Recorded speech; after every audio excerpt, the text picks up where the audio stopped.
Jax's revenge domain. The call came at 8:47 a.m. on a Wednesday, 5 months and 12 days after they restructured my position. Hans Mueller, thick German accent, very professional. Mr.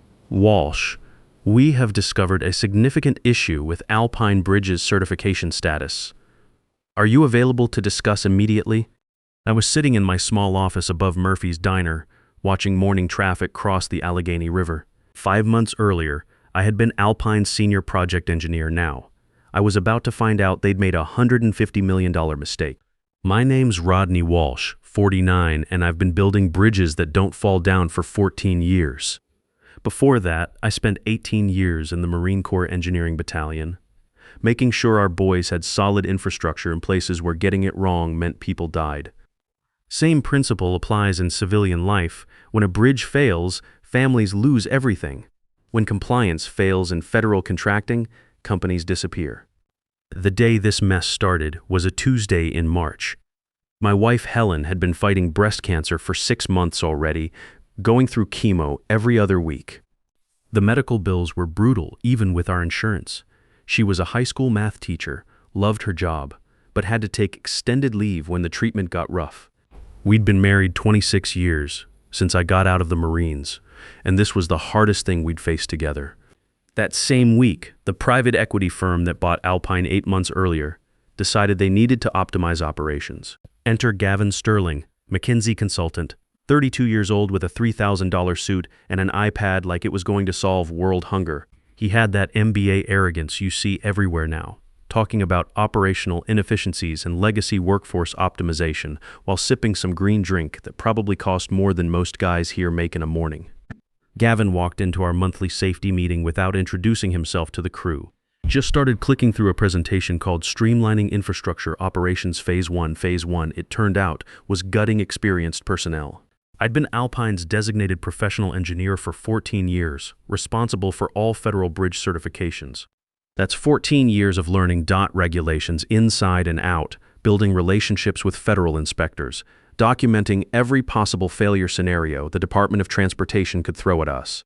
We had 12 active federal highway projects worth $87 million in contracts, plus our facilities, equipment, and established client relationships brought Alpine's total valuation to $150 million for acquisition purposes. My PE license was the legal signature on every single federal project. Without it, those contracts were worthless paper. Gavin didn't understand what a PE license meant. I watched him Google professional engineer licensing requirements during the meeting while explaining how we could automate engineering oversight using software solutions. Software can run calculations, but it can't sign federal documents or take legal responsibility when something goes wrong. My department was redundant, he said. My $97,000 salary plus benefits could be eliminated through digital transformation. That's $134,000 in annual savings, he bragged. Enough to upgrade their entire project management platform. A few guys actually nodded along, probably thinking about their own jobs. I just closed my notebook and asked if we were finished. Our son Jason, 25, worked as a junior engineer in the same company. Good kid, learning the trade the same way I had, starting from the bottom and earning respect through competence. But he'd be next on Gavin's efficiency list if this private equity firm decided to cut deeper. With Helen's treatment ongoing and no guarantee about insurance coverage if I lost my job, I couldn't afford to make waves, at least not yet. Gavin left satisfied with his presentation. I went back to my office and pulled out a fresh folder. It wasn't anger driving me, it was habit, Marine Corps training. When someone's about to make a mistake that gets people killed, you document everything and prepare for the aftermath. Most people at Alpine didn't realize that federal bridge projects require continuous PE oversight. Every monthly progress report, every safety certification, every compliance filing had Rodney Walsh listed as the responsible professional engineer. Federal law requires 30 calendar days to transfer PE responsibility with proper documentation and state board approval. No exceptions. Miss that window and you're in violation retroactive to the original PE's departure date. But Gavin didn't know that. Neither did Barry Hutchins, our CEO, who was too busy explaining to the PE firm how Alpine's new efficiency model would boost margins and make them more attractive for acquisition. At first, I thought someone would speak up. Maybe Barry, who once called me the guy who keeps us from losing federal contracts, would ask questions about regulatory requirements. But nothing. The PE firm was pushing for quick cost reductions to improve the books before selling to a larger European construction company. HR sent the restructuring paperwork 3 days later. New title, Senior Technical Advisor, pay cut to $78,000, security clearance downgraded, no more project authority. They wanted to keep me around for institutional knowledge, but without any real responsibility or the salary that came with it. I congratulated Gavin on hitting his cost reduction targets. He actually gave me a thumbs up and said I was adapting well to the new operational model. Professional courtesy kept me smiling. But inside, I was already planning. That evening, I sat down with Helen and Jason at the kitchen table. Helen was having a good day, the steroids from treatment giving her some energy back. Jason had noticed the tension at work but didn't know about the restructuring yet. "Dad, everything okay at the office?" Jason asked. "That consultant's been asking a lot of questions about staffing." "Just some efficiency reviews," I told him. "Nothing to worry about yet, but I want you to start documenting everything you're learning. Write it down, keep copies at home." Helen looked at me with that expression she got when she knew I was working through a problem. "Something you're not telling us, maybe, but I've got a plan. Trust me on this one." The next morning, I started my documentation process. I printed my original PE designation letters for all 12 federal projects. The ones signed by Barry in 2018 when I took over from the previous engineer who retired. Then I emailed copies to my personal account with timestamps. One set went into my home filing cabinet, next to Helen's medical records and insurance papers. The other went into a folder marked Federal Compliance Archive, reference only, and quietly placed it in our legal department's storage room, second shelf, right side. I didn't tell anyone. See, people think revenge needs to be dramatic, angry confrontations and speeches about being unappreciated.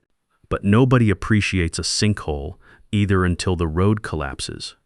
The real strategy was in Section 15.2 of our Federal Contracting Manual, a requirement I'd added 3 years ago after watching a competitor lose $12 million in contracts for improper PE transitions. It stated that any change to designated professional engineer status must be formally transferred through state board documentation within 30 calendar days, or all certifications become legally invalid retroactive to the vacancy date. Federal bridge project violations start at $50,000 per day for major compliance failures. After 60 days of continued violation, they escalate to automatic federal review, which means potential criminal negligence charges. The math gets serious fast. Day 61 onwards, you're looking at $75,000 per day, plus contract termination, plus permanent federal blacklisting. Gavin had no idea. Legal hadn't checked the technical requirements. Barry just signed off on the efficiency report without reading the regulatory details. They were all focused on the immediate cost savings and how good it would look to the acquisition team. Helen's second round of chemo hit her hard that week. I took her to treatments on Tuesday and Thursday mornings, sitting in those awful hospital chairs while poison dripped into her veins to kill the cancer. She'd lost most of her hair by then, but she still insisted on going to work when she felt strong enough. Stubborn woman, always putting her students first. The bills were piling up despite insurance, co-pays, deductibles, prescription costs that weren't covered. We'd already burned through our emergency fund. If I lost my job, we'd lose our health coverage, and Helen would be uninsurable with her pre-existing condition. That reality kept me focused on playing this smart rather than letting emotion drive my decisions. Jason had started asking more questions about the restructuring. Sharp kid, inherited his mother's analytical mind and maybe some of my attention to detail. He could see the writing on the wall better than most of the senior guys. "Dad, they're talking about bringing in automated inspection software," Jason said one evening after work. "Gavin thinks AI can replace half the engineering staff." "What do you think about that?" I asked. "I think software can run calculations and generate reports. But when a bridge inspector shows up from the dot and wants to know why we made specific design decisions, software can't answer those questions. Experience matters." "Smart kid." "That's exactly right. Keep learning everything you can, son. Document the procedures, understand why we do things the way we do them. That knowledge is what separates engineers from technicians." 6 weeks after the restructuring, I submitted my resignation. Simple and clean. Effective 14 days from today, I will be stepping down from my position at Alpine Bridge Construction. That's it. No complaints, no demands, no company-wide email about being undervalued. They processed it like routine paperwork. Barry called me into his office the day after I submitted the letter. He looked stressed, probably pressure from the PE firm about acquisition timelines. "Rodney, I hate to see you go." Barry said, "You've been solid for us. Is this about the pay cut? Maybe we can work something out?" "No, sir. Just time for a change. I appreciate everything Alpine's done for my family. Well, you've got 2 weeks to wrap up your projects and transition everything to the team." I nodded. "I'll make sure everything's properly documented." That's what worried me. Everything was already documented, but nobody had read the documentation. Barry didn't realize that federal law doesn't allow project transitions without formal PE replacement. You can't just hand off regulatory responsibility like a set of car keys. IT disabled my access by end of day. The ticket was so rushed, they misspelled my name and forgot to update the Federal Compliance Registry. My PE designation remained active on all 12 projects with no replacement files. That weekend, I updated my profile on the Federal Engineering Registry, setting my PE status to active, project designations relinquished, no replacement filed, effective day 30. Then I registered Walsh Engineering Consulting, specializing in emergency compliance recovery for federal infrastructure projects. The business license cost $200. A simple website cost another $300. Professional liability insurance was $1,200 annually. Total startup costs under $2,000, and I was in business. 24 hours later, my phone started ringing. Word travels fast in the engineering community when someone with my experience goes independent. By Tuesday, I had 6 serious inquiries. 3 from law firms representing contractors in DOT trouble, 2 from engineering firms needing temporary PE coverage, and 1 from a German construction conglomerate that specialized in acquiring American infrastructure companies. That last one made me smile. Germanic efficiency meets American regulatory requirements. They'd need someone who understood both sides. Across town, Alpine hummed along without missing a beat. No transition procedures, no knowledge transfer, no replacement engineer. Gavin was already planning phase 2 of his optimization strategy, targeting equipment maintenance and field supervision. Barry started talking about Alpine's new competitive positioning in trade magazine interviews, emphasizing their lean operational model and improved margins. Nobody noticed the federal compliance clock ticking toward day 31. I set up shop in a small office above Murphy's Diner on Liberty Street. 2 desks, a coffee maker that worked most of the time, and a view of the river where I'd spent 14 years building things that lasted. Rent was $1,200 per month. My first consulting contract paid $150 per hour. The math worked better than my old salary, even accounting for benefits and taxes. Every morning I'd walk downstairs for coffee and a ham and egg sandwich. Murphy, old Pittsburgh guy who'd run the place for 40 years, knew I'd left Alpine but didn't ask questions. Engineers understand when someone doesn't want to talk about work. Helen was responding well to treatment by then. Her oncologist was cautiously optimistic about the tumor shrinkage. Having steady income from consulting work meant we could focus on her health instead of worrying about insurance coverage. "You sure this consulting thing's going to work out?" she asked one evening while we were reviewing medical bills. "Trust me," I said. "There's more demand for emergency compliance work than you might think. Companies cut corners, then panic when audits come around. What about Alpine? Think they'll be okay without you." "I'm sure they'll figure it out," I told her. "They've got smart people there."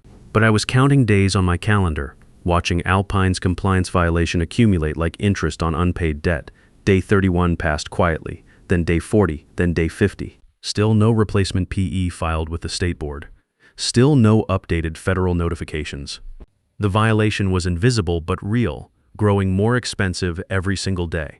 Day 67, I was in Tennessee helping a bridge repair company navigate a federal safety investigation. Their previous engineer had missed critical filing deadlines after a sudden resignation. Sound familiar? Potential fines were in the millions. My job was to reconstruct their compliance documentation and prove good faith efforts. Same attention to detail that kept Marines alive in hostile territory, just applied to civil engineering. Document everything, follow procedures, anticipate consequences. The skills transferred perfectly. That evening, Jason called with interesting news. Alpine had just announced they were in final negotiations for acquisition by a major European construction company. The deal would close within 60 days if due diligence went smoothly. "Think that's good for the company?" Jason asked. Depends on how thorough their due diligence process is, I said. European companies tend to be very careful about regulatory compliance. By day 89, Alpine's compliance violation had triggered the escalating fine structure. Daily penalties jumped from $50,000 to $75,000. Still invisible, still accumulating, still retroactive to my departure date. The acquisition announcement made the Pittsburgh Business Journal front page. Day 127, Alpine announced the deal of the century. Press release went out at 10 a.m. Alpine Bridge construction to be acquired by Steinberg Infrastructure Group for $150 million. The story made the Pittsburgh Business Journal front page. Barry was quoted extensively about Alpine's innovative cost management under new ownership trajectory. Gavin was quoted too, positioned as the architect of Alpine's lean operational model that attracted international attention. The article mentioned Alpine's strategic elimination of redundant functions and improved profit margins through workforce optimization. Gavin had managed to spin firing experienced engineers as forward-thinking business strategy. I read it over morning coffee at Murphy's, calculating the days in my head, 127 days of compliance violation, and counting. The old man saw me reading the business section, which was unusual for me. Big news in the construction world? Murphy asked, refilling my coffee. You could say that. Sometimes timing is everything. My grandfather used to work the steel mills, Murphy said. He always told me the same thing. The man who cuts the steel knows exactly how thick it needs to be, but the man who cuts the budget just knows it costs too much. Helen was feeling stronger that week. The chemo was working, and her oncologist was talking about switching to maintenance doses instead of the aggressive treatment schedule. For the first time in months, we started planning past the next medical appointment.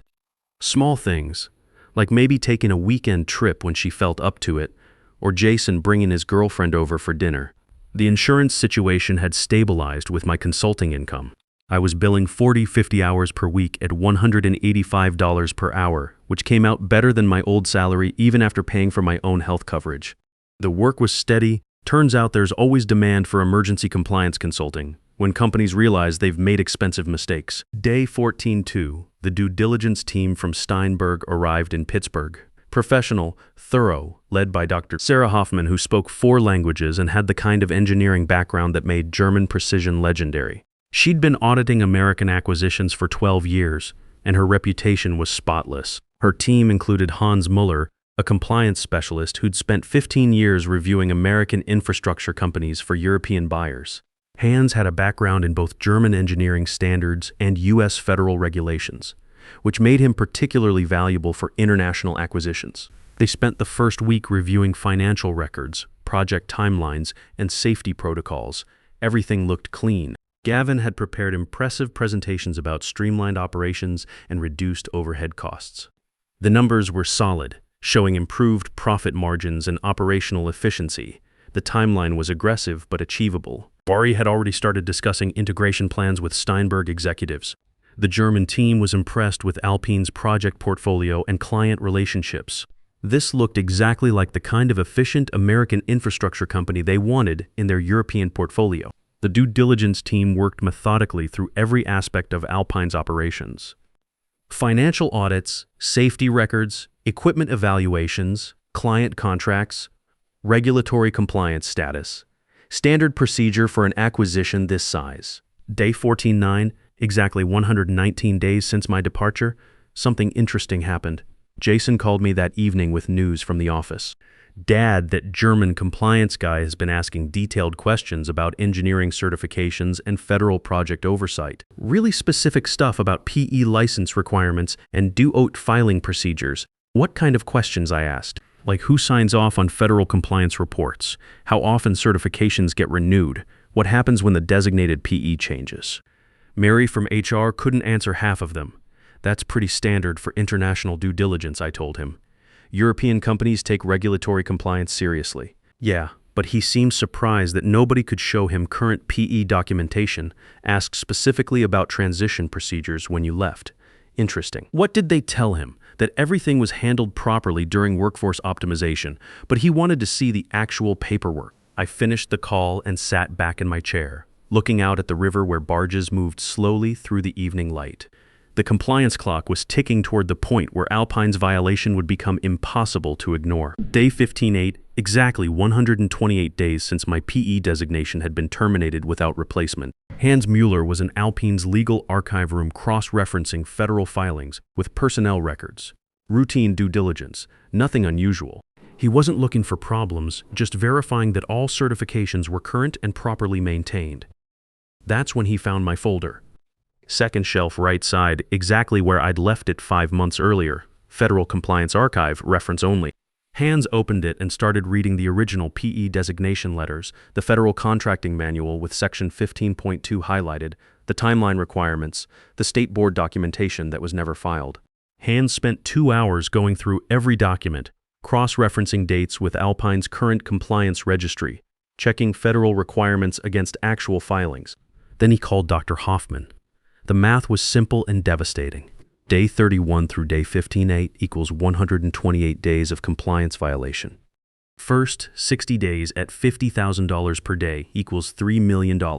Remaining $68 at escalated rates of $75,000 per day equals $5.11 million. Total exposure, $8.1 million, and climbing at $75,000 per day until resolved. But it got worse. No replacement PE had been designated, which meant every federal filing, every safety certification, every progress report submitted during those 128 days was legally invalid. Alpine had been misrepresenting its regulatory standing to clients, insurers, and potential buyers for over 4 months. Day 15-8 Thursday morning, 9:30 a.m. Hans Mueller walked into the Alpine conference room carrying a folder that would destroy everything Gavin had built. "Who is Rodney Walsh?" he asked, setting the folder on the table. The conference room went quiet. Barry, Gavin, the legal team, HR director, everyone who mattered was there for the weekly due diligence update. This wasn't supposed to be about personnel questions. Gavin looked confused. He used to work here. We restructured his position last year as part of operational optimization. Very successful cost reduction initiative. But he is still listed as your designated professional engineer, Hans said, opening the folder. According to federal registry in this documentation, he remains the responsible authority for all DOT projects. Barry leaned forward. That's impossible. We handled his transition months ago. Gavin oversaw the whole process. Hans wasn't smiling. Where is the State Board transfer documentation? The formal replacement filing, the updated federal notifications? Silence. Gavin started typing frantically on his phone. Barry was already reaching for his laptop. The legal team looked at each other like they'd never heard of PE licensing requirements. HR scrambled to find records that didn't exist. We assumed the transition was automatic when we restructured his role. Someone from HR offered weekly. Hans shook his head slowly. The way you might explain something obvious to a child. Federal PE designations are never automatic. They require explicit state board action and replacement within 30 calendar days. You have been operating without valid engineering authority for exactly 128 days. Dr. Hoffman, who had been quietly reviewing Hans's findings on her laptop, looked up from the screen. This represents material misrepresentation of regulatory standing during preliminary negotiations, plus significant federal compliance exposure. The room temperature seemed to drop 10 degrees. Gavin's confident expression was starting to crack. Gavin tried to salvage the situation, his MBA training kicking in. "It's just paperwork," he said, voice cracking slightly. "We can fix this today, bring Rodney back, file the forms, move forward. The deal doesn't have to change." "No, doctor." Hoffman said firmly, "You cannot retroactively fix federal compliance violations. Your current exposure is $8.1 million, increasing by $75,000 daily, plus potential criminal charges for misrepresentation to federal agencies." The room went dead quiet. Barry's face had gone gray. He'd been in construction for 30 years and knew what federal violations could do to a company.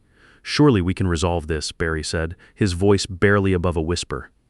"It's a procedural oversight. We'll make it right." Hans opened his laptop and turned the screen toward the table.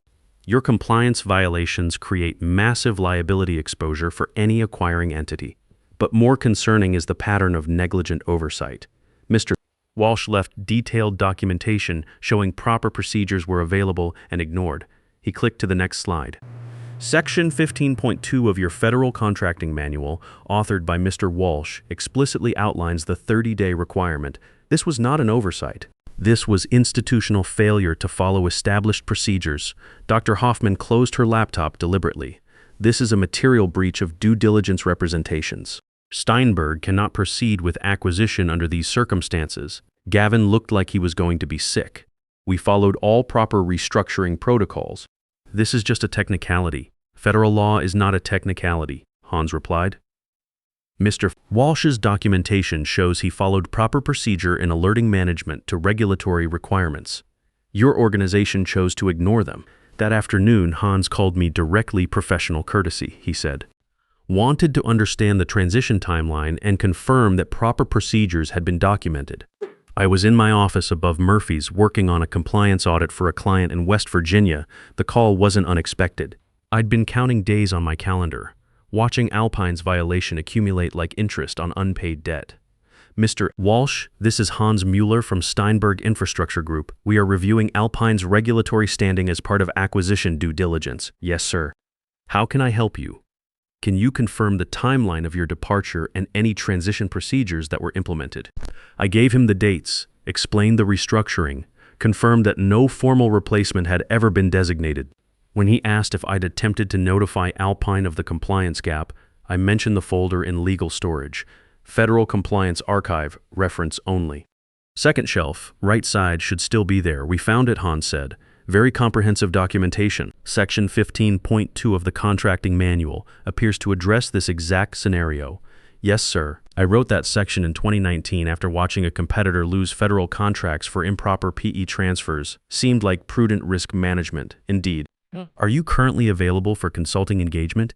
Depends on the scope and timeline. What did you have in mind? Friday morning, Dr. Hay Hoffman called an emergency meeting. Barry, Gavin, the board, legal counsel, everyone who mattered. She laid out the situation without sugarcoating anything. Alpine Bridge has been operating in violation of federal engineering requirements for 128 days. Current regulatory fines total $8.1 million and increase by $75,000 daily until resolved. Gavin started to interrupt. Dr. Hoffman held up her hand. Furthermore, every compliance document submitted during this period is legally invalid. This includes safety certifications, progress reports, and regulatory representations made to Steinberg during preliminary negotiations. Barry's voice was barely audible. What does this mean for the acquisition? It means the acquisition is terminated, Dr. Hoffman said flatly, effective immediately. Our legal team has identified material misrepresentation that creates unacceptable liability exposure for Steinberg. Trust has been compromised, Dr. Hoffman continued. Mr. Walsh provided proper documentation and procedures. Your organization chose to ignore them. This represents systematic failure of corporate governance. The Steinberg team was packed and gone by 2 p.m. Their final communication formally notified Alpine's board that due diligence had revealed material compliance violations and misrepresentation of regulatory standing. The press release went out Monday morning. Steinberg Infrastructure withdraws from Alpine Bridge acquisition due to unresolved regulatory compliance issues. Alpine stock opened down 24% and kept falling. By market close, it had dropped 41% in a single day. Tuesday morning, my phone rang. Dr. Hoffman, this time, Mr. Walsh, Steinberg Infrastructure is interested in retaining your services for comprehensive PE oversight of our North American bridge operations. 1 18-month contract, $215 per hour, full autonomy over compliance methodology. Are you interested? I looked around my little office above Murphy's. Coffee maker that worked most of the time, view of the river where I'd spent my career building things that lasted, and a stack of consulting contracts that had more than doubled my old salary. Yes, ma'am. I'm very interested. Wednesday afternoon, Barry Hutchins announced his early retirement, effective immediately.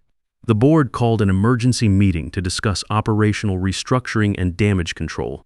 Gavin was asked to submit his resignation by Friday. No press release for that one.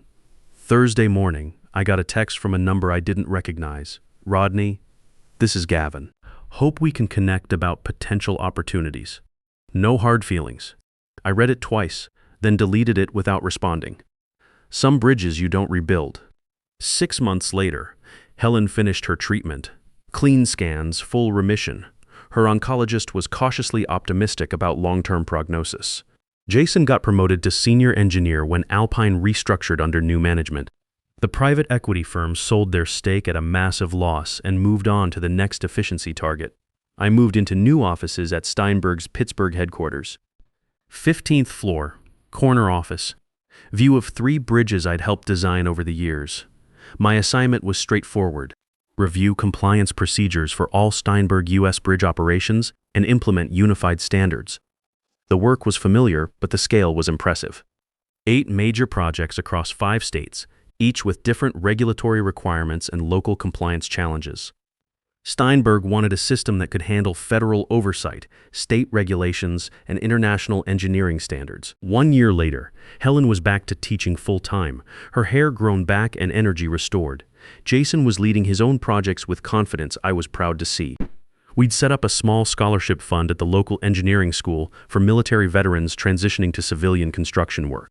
That evening, I walked down to Murphy's for coffee. The old man was closing up, but poured me a cup anyway. "How's the new job?" he asked. "Can't complain. Turns out experience is worth something after all. Funny how that works. You know what my brother used to say about bridge construction? What's that? The guy who knows why every bolt goes exactly where it belongs will always have work. The guy who thinks he can build it cheaper without asking why will always be looking for work. Some people spend their careers trying to be seen. I spent mine knowing where the weak points were. My mistake at Alpine was assuming someone else would read the engineering manual after I left. They didn't replace me, they just erased me. And like any good safety system, the consequences were built right into the structure. Gavin had called experienced engineers legacy workforce with outdated operational overhead. Turns out legacy knowledge is what keeps bridges standing when the regulations change and the lawyers come calling. Business has been really good. It just took them $150 million to figure that out. In the end, they learned the most expensive lesson in business. You can fire the man, but you can't fire the knowledge he carries, especially when that knowledge is the only thing standing between your company and federal prison. Experience isn't just what you know. It's knowing what happens when you don't know, and that kind of wisdom can't be automated, outsourced, or eliminated by some kid with a spreadsheet.